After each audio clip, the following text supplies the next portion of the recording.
মার্কিন শুল্ক নীতি ঘিরে তোলপাড় বিশ্বজুড়ে। যুক্তরাষ্ট্রে বিনিয়োগ বন্ধের আহ্বান ফ্রান্সের, পাল্টা শুল্কারোপ কানাডার। দক্ষিণ কোরিয়ার অভিশংসিত প্রেসিডেন্ট ইউন সুক ইউলকে এবার পদ থেকে অপসারণ করলেন আদালত। 60 দিনের মধ্যেই হবে আগাম নির্বাচন। লোকসভার পর এবার ভারতের রাজ্যসভাতেও পাশ হলো বিতর্কিত ওয়াকফ বিল। প্রেসিডেন্ট স্বাক্ষর করলেই 70 বছরের পুরনো আইন বদলে হবে নতুন বিধান।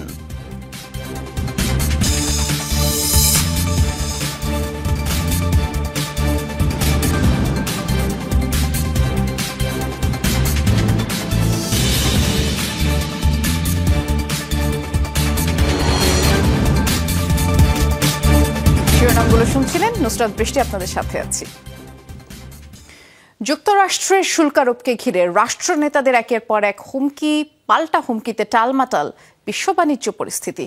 ট্রাম্পের শুল্ক নীতির জবাবে ইউরোপীয় ব্যবসায়ীদের যুক্তরাষ্ট্রে বিনিয়োগ বন্ধ করতে বলেছে ফ্রান্স। অন্যদিকে যুক্তরাষ্ট্র থেকে আমদানিকৃত পরিবহন সরঞ্জামের উপর মার্কিন কায়দাতেই 25% শুল্ক চাপিয়েছে কানাডা। আর পাল্টা পদক্ষেপ নেওয়ার হুঁশিয়ারি দিয়েছে আরেক পরাশক্তি চীনও। বৃহস্পতিবার হঠাৎই ব্যবসায়ীদের সাথে জরুরি বৈঠকে বসেন ফরাসি প্রেসিডেন্ট ইমানুয়েল ম্যাক্রো। লক্ষ্য কিভাবে সামাল দেয়া যায় যুক্তরাষ্ট্রের ঘোষণা দেয়া নতুন শুল্কের বোঝা। মার্কিন শুল্কারোপের জবাবে এবার ইউরোপের ব্যবসায়ীদের যুক্তরাষ্ট্রে বিনিয়োগ স্থগিতের আহ্বান জানিয়েছেন ফরাসি প্রেসিডেন্ট। ট্রাম্পের সিদ্ধান্তকে ভিত্তিহীন আখ্যা দিয়ে তিনি দাবি করেন এই পদক্ষেপে যুক্তরাষ্ট্রই বেশি ক্ষতিগ্রস্ত হবে। যুক্তরাষ্ট্রের ঘোষিত সিদ্ধান্তটি নিষ্ঠুর ও ভিত্তিহীন। শুল্ক আরোপের মাধ্যমে বাণিজ্যের ভারসাম্যহীনতা সংশোধন করা সম্ভব নয়। শুল্ক আরোপ আমেরিকার অর্থনীতির উপরই প্রভাব ফেলবে। এখন আমাদের ঐক্যবদ্ধ থাকা প্রয়োজন। যুক্তরাষ্ট্রের চেয়েও ইউরোপের বাজার বড়। মার্কিন যুক্তরাষ্ট্রের সাথে দর কষাকষি না হওয়া পর্যন্ত দেশটিতে আমাদের বিনিয়োগ স্থগিত করা উচিত। বুধবার 185 দেশ এবং অঞ্চলের উপর বিশাল অঙ্কের শুল্কের বোঝা চাপান মার্কিন প্রেসিডেন্ট ডোনাল্ড ট্রাম্প। ন্যূনতম 10 থেকে সর্বোচ্চ 50% পর্যন্ত ট্যারিফের কবলে পড়ে দেশগুলো। ফলে ক্ষুব্ধ প্রতিক্রিয়া জানানো শুরু করেন বিশ্ব নেতারা। একে ট্রাম্পের খ্যাপাটে আচরণ আখ্যা দিচ্ছেন তারা। প্রতিক্রিয়ায় যুক্তরাষ্ট্রের ওপর দ্বিতীয় দফায় শুল্কারোপ করেছে প্রতিবেশী কানাডাও। এ দফায় দেশটি থেকে আমদানিকৃত যানবাহনের উপর পাল্টা 25% শুল্ক চাপিয়েছে অটোয়া। যুক্তরাষ্ট্র যে পদ্ধতিতে আমাদের উপর শুল্কারোপ করেছে, ঠিক একই পদ্ধতিতে আমরা তাদের থেকে আমদানি করা যানবাহনের উপর 25% শুল্কারোপ করছি। আমদানিকৃত যন্ত্রাংশের উপর এর কোনো প্রভাব পড়বে না। এই শুল্কারোপের শেষ দেখতে লড়াই চালিয়ে যাব। মার্কিন প্রেসিডেন্টের সিদ্ধান্তের বিরোধিতা জানিয়ে পাল্টা পদক্ষেপের হুঁশিয়ারি দিয়েছে অন্যতম শক্তিশালী অর্থনীতির দেশ চীন। চীন বারবার বলে এসেছে বাণিজ্য আর শুল্ক যুদ্ধের কোনো বিজয় হয় না। অভ্যন্তরীণ অর্থনীতিকে বাঁচাতে সুরক্ষাবাদের পথ টেকসই নয়। আমরা দৃঢ়ভাবে এমন সিদ্ধান্তের বিরোধিতা করি। বৈধ স্বার্থ রক্ষার্থে প্রয়োজনীয় ব্যবস্থা গ্রহণ করবে বেইজিং। এদিকে কানাডা, চীন, ফ্রান্স, ইউরোপ সহ কয়েকটি দেশ যুক্তরাষ্ট্রের বিরুদ্ধে পাল্টা পদক্ষেপের ঘোষণা দিলেও শুল্কারোপ ইস্যুতে ওয়াশিংটনের সাথে দর কষাকষির ছক কষছে জাপান, দক্ষিণ কোরিয়া, আর্জেন্টিনা সহ কয়েকটি দেশ। অনিক রহমান, যমুনা নিউজ। এই নতুন শুল্ক নীতির মাধ্যমে পুরো বিশ্বের সাথেই যুক্তরাষ্ট্র যুদ্ধে জড়িয়েছে বলে মত বিশ্লেষকদের। ওয়াশিংটনের পদক্ষেপে বৈশ্বিক অর্থনীতিতে বড় ধরনের অস্থিরতার শঙ্কা করা হচ্ছে। আর বিশ্লেষকরা মনে করছেন এই বাণিজ্য যুদ্ধে কোনো পক্ষই লাভবান হবে না। শুল্কারোপের জেরে বড় ধরনের সংকটে পড়বে বিশ্বের সকল ভোক্তা ও ব্যবসায়ী। বলা হচ্ছে যুক্তরাষ্ট্রকেও এই বাড়তি ট্যারিফ ধার্যের মূল্য চুকাতে হবে। ট্রাম্পের নয়া শুল্ক নীতিতে ঝড় বিশ্ববাজারে। বাড়তি শুল্কারোপের জেরে ক্রমবর্ধমান বাণিজ্য যুদ্ধের শঙ্কার পাশাপাশি দরপতন ঘটেছে মার্কিন শেয়ার বাজারেও। কমেছে ডলারের দাম। অর্থমন্দার শঙ্কায় সেফ হেভেন খুঁজতে শুরু করেছে বিনিয়োগকারীরা। বিশ্লেষকরা বলছেন একসাথে এত দেশের বিরুদ্ধে ট্রাম্প শাস্তিমূলক শুল্কারোপের ঘোষণা দিয়ে মার্কিন ব্যবসায়ী ও বাণিজ্যিক অংশীদারদের মধ্যে ছড়িয়েছেন আতঙ্ক। বলা হচ্ছে এ সিদ্ধান্তে শত্রু মিত্র সবার সাথে চলছে ওয়াশিংটনের টানাপোড়েন। যুক্তরাষ্ট্রের বাজার ও বাণিজ্যিক অংশীদারদের মধ্যে এই সিদ্ধান্ত আতঙ্ক ছড়িয়েছে। মিত্র বা প্রতিপক্ষ কেউই ছাড় পায়নি। সবার সাথেই বিবাদে জড়াচ্ছে যুক্তরাষ্ট্র। আন্তর্জাতিক অর্থনীতির সাথে এই যুদ্ধ। অভিজ্ঞদের মতামত, বিশ্ববাজারে শুরু হওয়া অস্থিরতা সহসা কাটছে না। আশঙ্কা, এ পদক্ষেপের চড়া মূল্য গুনতে হবে বৃহৎ অর্থনীতির দেশটিকে। আসন্ন বাণিজ্য যুদ্ধের কারণে ভুক্তভোগী দেশগুলো তো বটেই, ক্ষতির মুখে পড়বে মার্কিন অর্থনীতিও। এটা শুল্ক যুদ্ধ, অর্থাৎ যুক্তরাষ্ট্র অন্যান্যদের উপর শুল্ক আরোপ করছে। এরপর তাদের সাথে একই আচরণ করব আমরা। খুবই সুরক্ষাবাদী সিদ্ধান্ত নেওয়া হয়েছে, কিন্তু বিশ্বকে চরম মূল্য দিতে হবে। ভোক্তাদের উপর পড়বে বড় প্রভাব, যা সামগ্রিকভাবে বাড়াবে পণ্য মূল্য। বলা হচ্ছে বাড়তি শুল্ক আরোপের জেরে পাল্টে যেতে পারে বিশ্ব বাণিজ্য কাঠামো। যদিও কোনো বিশ্লেষক বলছেন, ট্যারিফ আরোপ করলেও আলোচনার সুযোগ রেখেছে ট্রাম্প প্রশাসন। মোস্তফা মাহমুদ, যমুনা নিউজ। মার্কিন প্রেসিডেন্ট ডোনাল্ড ট্রাম্পের এই শুল্ক আরোপের জেরে 2020 সালের পরে সর্বোচ্চ ধস নেমেছে যুক্তরাষ্ট্রের পুঁজিবাজারে। বুধবার যুক্তরাষ্ট্র শুল্ক আরোপের ঘোষণার পরপরই সূচক কমতে থাকে। এর একদিন পর বৃহস্পতিবার 4 বছরের ইতিহাসে কমে দাঁড়ায় সর্বনিম্ন অবস্থানে। একদিনই আনুমানিক $2.4 ট্রিলিয়ন শেয়ার মূল্য হারিয়েছে মার্কিন পুঁজিবাজারের সূচক S&P 500, আর ন্যাসডাক সূচক কমেছে 5.97%, যা করোনা মহামারীর পরে সর্বোচ্চ। অন্যদিকে অ্যাপল, অ্যামাজনের মতো প্রতিষ্ঠানগুলোর শেয়ারের দাম কমেছে 9% করে। এর আগে ব্যাপক ধস দেখা দেয় এশিয়া শেয়ার বাজারে। বৃহস্পতিবার জাপানের নিক্কেইয়ের গড় শেয়ার 4.6% কমে 8 মাসের মধ্যে সর্বনিম্ন হয়।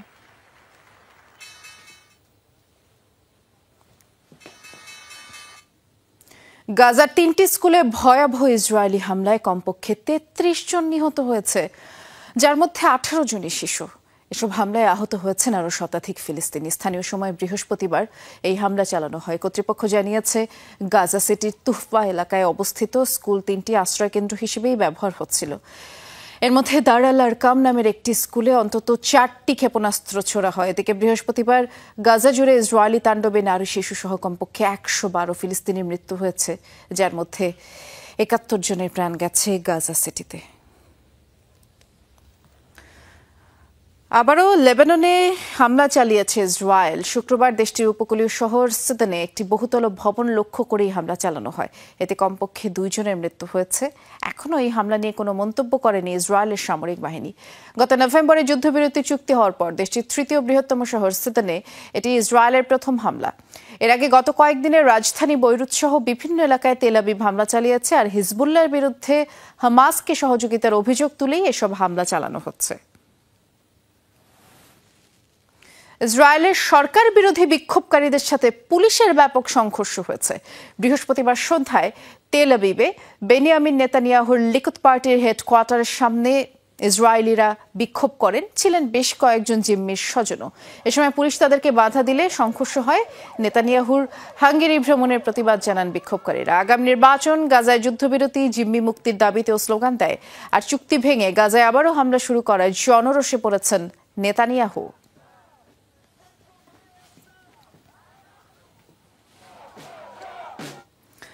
দক্ষিণ কোরিয়ার অভিশংসিত ইউন সুক ইয়োলকে এবার প্রেসিডেন্টের পদ থেকে অপসারণ করল দেশটির সাংবিধানিক আদালত। ভারপ্রাপ্ত প্রধান বিচারপতি মুন হিয়ং বে নেতৃত্বাধীন বেঞ্চ শুক্রবারে এই রায় দিয়েছে। 8 বিচারকের সর্বসম্মতিতে ইউনকে অপসারণের সিদ্ধান্ত নেয় আদালত। আর এই রায়ের ফলে আগামী 2 মাসের মধ্যে প্রেসিডেন্সিয়াল নির্বাচন আয়োজন করতে হবে পূর্ব এশিয়ার দেশটিতে। শেষ রক্ষা হলো না।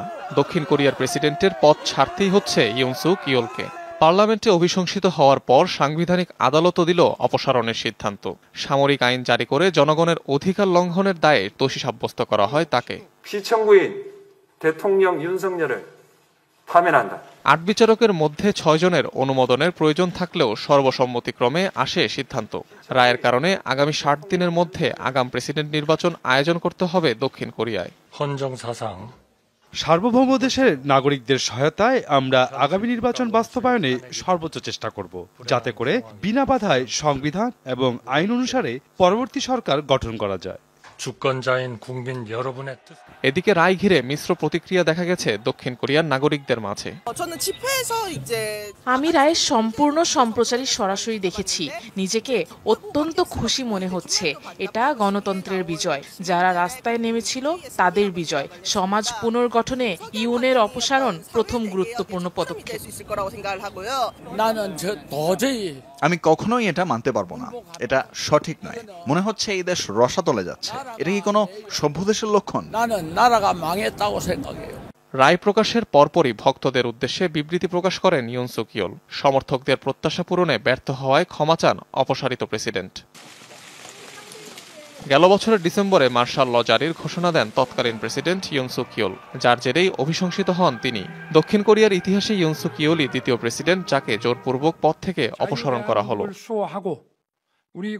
অনিক রহমান, যমুনা নিউজ। গভীর রাতে ভারতের রাজ্যসভায় পাশ হলো বিতর্কিত ওয়াকফ বিল। বিরোধীদের তীব্র আপত্তি আর প্রতিবাদের মুখে ভোটাভুটির মধ্য দিয়েই উচ্চকক্ষে বিলটি পাশ হয়। এখন ভারতের প্রেসিডেন্ট স্বাক্ষর করলেই 70 বছরের পুরনো আইনটি বদলে নতুন আইন কার্যকর হবে। বৃহস্পতিবার স্থানীয় সময় দুপুরে ওয়াকফ বিল নিয়ে আলোচনা শুরু হয় রাজ্যসভায়। বিতর্কিত বিলটি নিয়ে সরকার ও বিরোধী দলের সদস্যদের মধ্যে কথা লড়াই চলে 12 ঘন্টারও বেশি। বিরোধী দলের আপত্তি সত্ত্বেও রাত 2টার পরে ওয়াকফ সংশোধনী বিল পাশ করানোর প্রস্তাব ওঠে রাজ্যসভায়। গভীর রাতেই ভোটাভুটির পর পাশ হয় বিতর্কিত বিলটি।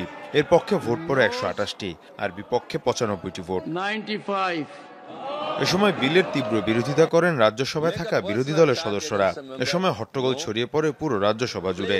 বিরোধীদের অভিযোগই বিলের মাধ্যমে বিভাজন এবং মেরুকরণের রাজনীতি করছে বিজেপি। রাইট টু ইকুয়ালিটি কা রাইট এই অধিকার তো সংবিধান আমাদের দিয়েছে। পার্লামেন্টে আপনি সংখ্যাগরিষ্ঠ, এর অর্থ এই নয় যে আপনি যে কারো উপর বুলডোজার দিয়ে নির্যাতন চালাবেন। রাষ্ট্রের চোখে সবাই সমান, কিন্তু আপনি সেই অধিকার থেকে বঞ্চিত করছেন। আইনে বলা হয়েছে ওয়াকফ কমিটিতে রাখতে হবে অমুসলিম সদস্যদের। বিরোধীদের অভিযোগ এর মাধ্যমে হস্তক্ষেপ করা হবে মুসলিমদের সম্পত্তিতে। এরা তো সব চোর, এদের কাছে কোনো ধর্মের সম্পদই নিরাপদ নয়। এরা শিখ, জৈন সহ সব ধর্মের সম্পদ চুরি করে। এরা তো রাম মন্দিরের সম্পদও চুরি করেছে, রাম মন্দিরের চাঁদা চুরি করেছে, 2 কোটি রুপির জমি 18 কোটিতে বিক্রি করেছে। সবগুলো চোর। যদিও বিজেপি সরকার বলছে সংখ্যালঘুদের উন্নয়নের স্বার্থে এই আইনে পরিবর্তন আনা হয়েছে। ওয়াকফ সম্পত্তির লক্ষ্য হল মুসলিম সমাজের পিছিয়ে পড়াদের উন্নয়ন। ওয়াকফ বিল সংশোধনের মাধ্যমে বিপুল রাজস্ব আদায় হবে, যা মুসলিম নারী এবং এতিমদের উন্নয়নে ভূমিকা রাখবে। মুসলমানদের জমি, মসজিদ, মাদ্রাসা, শিক্ষা প্রতিষ্ঠান সহ বিভিন্ন সম্পত্তির দখল হওয়া ঠেকাতে এবং জনমুখী কাজের জন্য ভারতে ওয়াকফ বোর্ড গঠন করা হয়। ভারত জুড়ে ওয়াকফ বোর্ডের অধীনে রয়েছে 9 লাখ একরেরও বেশি জমি। মীর মুশফিকা হাসান, যমুনা নিউজ। 2 দিনের ঝড়ে যুক্তরাষ্ট্রের টেনেসিতে কমপক্ষে 5 জনের মৃত্যু হয়েছে, আর ঝড়ের প্রভাবে বেশ কিছু এলাকায় বন্যার সৃষ্টি হয়েছে। টেনেসিতে বিদ্যুৎ বিচ্ছিন্ন অন্তত 7,500 ঘরবাড়ি, ব্যবসা প্রতিষ্ঠান। ব্যাপক ক্ষতি হয়েছে পানি নিষ্কাশন ব্যবস্থায়, এবং টর্নেডোর কারণে ক্ষয়ক্ষতির কবলে পড়েছে কেন্টাকি আর কানসাস অঙ্গরাজ্য। গত বুধবার ঝড়ের কারণে আর কানসাস, কেন্টাকি, টেনেসিতে জরুরি অবস্থা জারি করা হয়। পাশাপাশি ভারী বৃষ্টিপাতের কারণে মিজৌরি ও মিসিসিপিতে বন্যার পূর্বাভাস দেওয়া হয়েছে। বুধবার একদিনের যুক্তরাষ্ট্রের বিভিন্ন এলাকায় আঘাত হানে 19টি টর্নেডো, এবং ঝড় অব্যাহত ছিল বৃহস্পতিবারও। যুক্তরাষ্ট্রের জাতীয় নিরাপত্তা সংস্থার প্রধান জেনারেল টিমোথি হাফকে বরখাস্ত করেছেন প্রেসিডেন্ট ডোনাল্ড ট্রাম্প। কোনো ধরনের পূর্ব ঘোষণা ছাড়াই পদচ্যুত করা হয় এই শীর্ষ সামরিক কর্মকর্তাকে। এর পাশাপাশি যুক্তরাষ্ট্রের সাইবার গোয়েন্দা সংস্থারও পরিচালক ছিলেন জেনারেল টিমোথি। মার্কিন প্রতিরক্ষা দফতরের সাইবার ইউনিটের নেতৃত্বে ছিলেন তিনি, আর এই ঘটনাকে মার্কিন নিরাপত্তা ও সামরিক বাহিনীর জন্য বড় ধাক্কা হিসেবেই দেখা হচ্ছে। এর পাশাপাশি জাতীয় নিরাপত্তা সংস্থার উপপ্রধান ওয়েন্ডি নোবেলকেও বরখাস্ত করা হয়েছে। এবার মানুষের মুখের নড়াচড়া দেখি স্ট্রোক, মস্তিষ্কে রক্তক্ষরণ এবং হার্ট অ্যাটাকের মতো রোগ শনাক্ত করছে এআই বা কৃত্রিম বুদ্ধিমত্তা। এমন অসম্ভবকে সম্ভব করেছে স্পেনের প্রযুক্তি প্রতিষ্ঠান নিউরোলজিকা। এই টেক প্রতিষ্ঠানটি বলছে মানব চেহারায় ফুটে ওঠা 92 ধরনের প্রতিক্রিয়া বুঝতে সক্ষম এই প্রযুক্তি, যার মাধ্যমে মুখের সামান্য নড়াচড়া দেখেই শনাক্ত করা যাবে বড় বড় অসুখ। স্ক্যান করা হচ্ছে মানব মস্তিষ্ক, যাচাই করা হচ্ছে স্নায়ুর কোনো আঘাত কিংবা আভ্যন্তরীণ রক্তক্ষরণের মতো শারীরিক জটিলতা। আর এই জটিল কাজটি করা হচ্ছে এআই প্রযুক্তি বা কৃত্রিম বুদ্ধিমত্তার মাধ্যমে। বিষণ্ণতা, অবসাদ কিংবা মনের অনাবিল আনন্দ সকল প্রকার মানসিক অবস্থাও নিমেষে ধরা দেবে এই প্রযুক্তিতে। মানুষের এমন 90টির বেশি আবেগ বুঝতে সক্ষম কৃত্রিম বুদ্ধিমত্তা কোপার্নিকা। স্পেনের প্রযুক্তি প্রতিষ্ঠান নিউরোলজিকা বাজারে নিয়ে এসেছে এই প্রযুক্তি। আমাদের লক্ষ্য এআই প্রযুক্তিকে আরো মানবিক করে গড়ে তোলা, যাতে সহানুভূতি, আবেগ কিংবা ব্যক্তিগত দৃষ্টিকোণ থেকে মানুষের মনোভাব আরো ভালোভাবে বুঝতে পারে এটি। এই প্রযুক্তিতে ব্যবহৃত হচ্ছে মানব আচরণ এবং শারীরিক পরিবর্তন সংক্রান্ত কমপক্ষে 1300 কোটি ডেটা। মুখমণ্ডলের নানা পরিবর্তনের আলোকে এসব তথ্য যাচাই বাছাই করা হয়, ফলে মস্তিষ্ক, স্নায়ু এবং হৃদযন্ত্রের যে কোনো রোগ শনাক্ত করা যায় সহজেই। যখন কারো স্ট্রোক বা মস্তিষ্কে রক্তক্ষরণের ঝুঁকি থাকে, তখন মানুষ বিশেষ প্রতিক্রিয়া দেখায়। খালি চোখে সব লক্ষণ ধরা পড়ে না। মুখের ক্ষুদ্র নড়াচড়া, চোখের মনির সম্প্রসারণ পর্যবেক্ষণ করে আমাদের প্রযুক্তি। ফলে কয়েক সপ্তাহ আগে এসব অসুস্থতার পূর্বাভাস দিতে পারে এটি। এরই মধ্যে এ উদ্যোগ সাড়া ফেলেছে প্রযুক্তি বিশ্বে। স্বাস্থ্যসেবার পাশাপাশি জননিরাপত্তা ও গেমিংয়েও ব্যবহৃত হচ্ছে কৃত্রিম বুদ্ধিমত্তা কোপার্নিকা। প্রাণপ্রতিম কুণ্ডু, যমুনা নিউজ। ছিল যমুনা আই ডেস্কের আয়োজনে। সাথে থাকার জন্য সবাইকে ধন্যবাদ।